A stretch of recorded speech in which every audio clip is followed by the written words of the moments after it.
L'Union européenne a récemment annoncé avoir renouvelé les sanctions contre 2 hauts responsables policiers proches du chef de l'État Evariste Ndayishimiye. Il s'agit de Gervais Ndirakobucha, alias Ndakugarika, ministre de l'Intérieur, et Godefroid Bizimana, chargé des missions à la présidence de la République.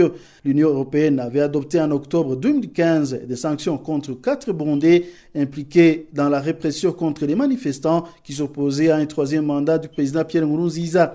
Des restrictions en matière de déplacement et en gel des avoirs à l'égard de 4 personnes. Il s'agit de Godefroid Bizimana, Gervais Ndirakobucha alias Ndakugarika, un agent des services de renseignement Mathias Joseph Niyonzima alias Kazungu et le général Léonard Ngendakumana. Au mois de mars en 2016, l'Union européenne n'a pas hésité de suspendre son aide directe au gouvernement burundais. L'Union européenne était le principal donateur du pays et contribuait à hauteur de 20% du budget national. Au Burundi, les ministères de l'Agriculture et de la Santé sont subventionnés respectivement à 80 et 60% par l'aide extérieure. L'aide européenne au Burundi pour la période de 2014-2020 était estimée à 432 millions d'euros. Ce montant allait être reparti de la façon suivante.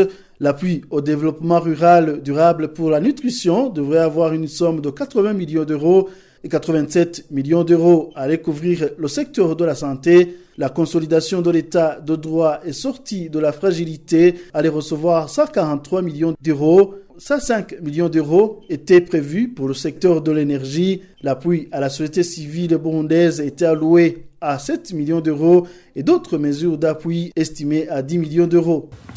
Les sanctions de l'Union européenne ont des conséquences néfastes sur la population en général, selon Patrick Aïchakié, qui a fait les relations internationales. Et bien sûr, ce bas peuple, la population qui est là, qui ne vont pas donc gagner cette aide directe de l'Union européenne dans les différentes activités. Par exemple, je peux dire dans l'éducation, comme ces étudiants qui quittent le Burundi pour aller étudier à l'étranger, en Europe, ils ne vont pas donc gagner ces bourses d'études.